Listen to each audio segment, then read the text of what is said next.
Just over 4 years ago, and in the spirit of Mallard 75, the thought of maybe a suitable celebration for one of Britain's premier steam locomotive designers now seemed more achievable. The great gathering, all the well-attended events in between, and the final great goodbye proved there was a hungry market for something quite special.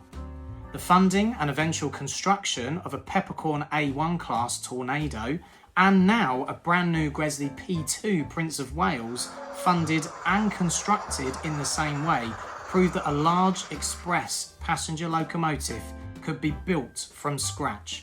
Not be just a dream to those that had never seen that type of steam locomotive for real.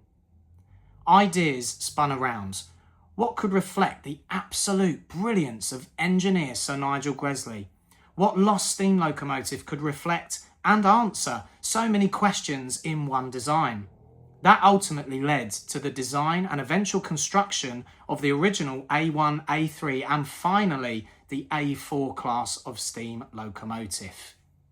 It was almost a rerun of a night when quite a lot of drink was consumed. Spellbinding ideas, even impossible ones, were being bandied about at the Old Bell. Then, one person said, W1.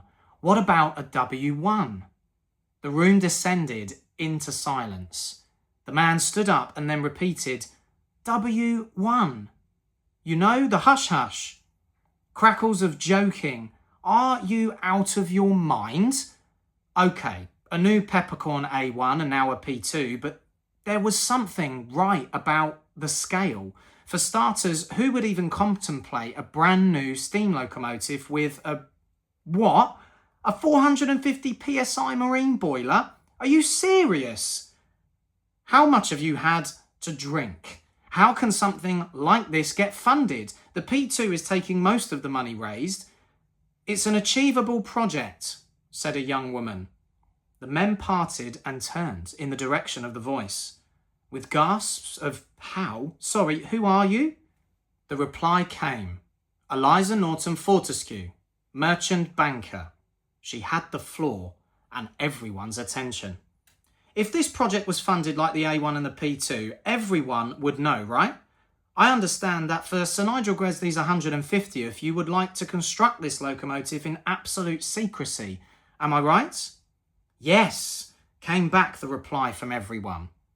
Okay, well, with my worldwide stock market contacts, I can raise the investments to make the whole thing possible.